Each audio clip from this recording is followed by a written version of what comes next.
The anti-American shouts are growing louder. The demonstrations are getting bigger.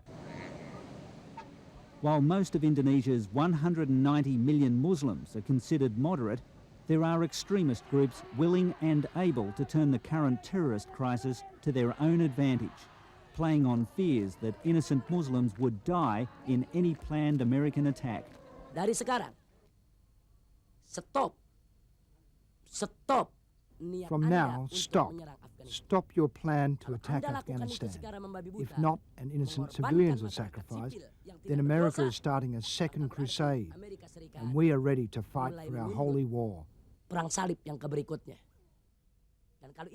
Habib Rizik is the leader of the Radical Islamic Defenders Front, one of the groups which last week conducted sweeps of upmarket hotels, searching for Americans, warning them to leave Indonesia. No one doubts the group's ability to carry out threats against opponents.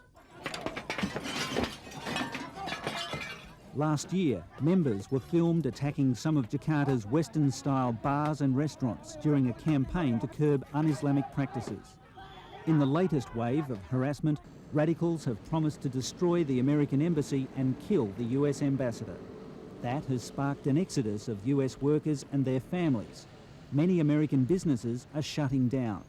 Mereka memang tidak terikat dan tidak ada kaitan dengan kebijakan politik yang diambil oleh pemerintah. They are not responsible for what their government is doing, but nevertheless, we should ask them to leave anyway to prevent espionage among them. They should leave for their own safety. The main problem areas will be Jakarta, Yogyakarta, Solo or Surakarta, and the East Java capital of Surabaya. But Islamic specialist Dr. Greg Feely has been closely monitoring the actions of the radical groups. He says the signs are worrying. The worst case scenario is that there are massive reprisals by the US, that large numbers of Muslims are targeted in those reprisals, perhaps become the victims of attacks, and this would lead to very strong action by Islamic organisations, perhaps on the streets. They might drive out a lot of Westerners from large cities and the like in Indonesia, leading to a capital flight. What's taught in most Indonesian schools is moderate Islam. There's respect for other religions, part of the state ideology of Pancasila. For decades, under the autocratic President Suharto, Islam's political power was suppressed. In the same way, Suharto kept a lid on all possible opposition. But the 3 years since Suharto's downfall have seen a rapidly rising tide of Islamic fundamentalism. It's likely that Islamic parties are going to be able to dictate terms in politics more generally in the future. And I think that's the reason why we have to be very heedful of some of the demands that Islamic parties and groups are making. Indonesia's new president, Megawati Sukarno Putri, is a nationalist at heart. But she owes her leadership to the biggest Muslim parties who backed her push for power just 2 months ago. Already she's angered millions of Muslim hardliners by visiting Washington and promising support for the International Alliance Against Terrorism. In return, there were US pledges of aid for Indonesia's crippled economy. Her dilemma is the potential for conflict with her own political partners. If there was a massive US reprisal, I think we could expect those Islamic elements of her government to press her very strongly to make protests towards the Americans, perhaps to take diplomatic reprisals against the Americans. And this is a great risk for her because she needs American support in order to implement her process, her policies of economic revival.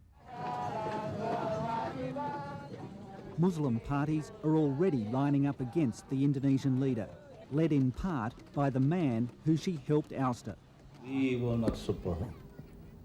Why? Because she doesn't represent Islamic community or Islamic movements.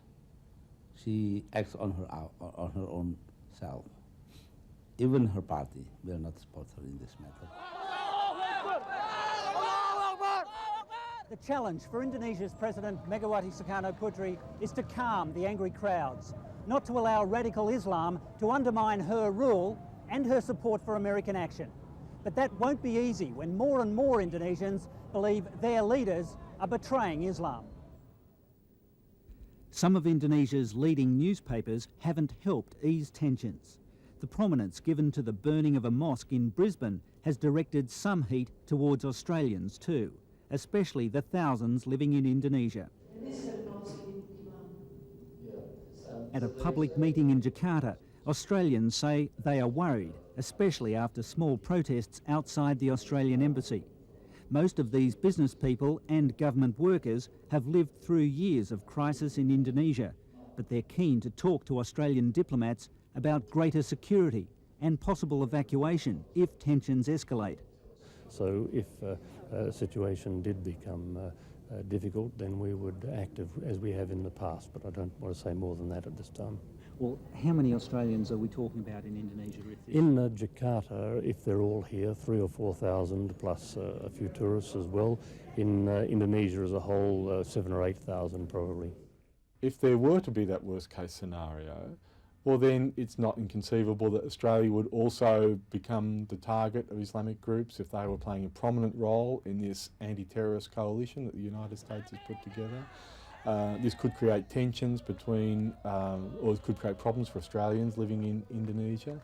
But I think the main target remains the United States.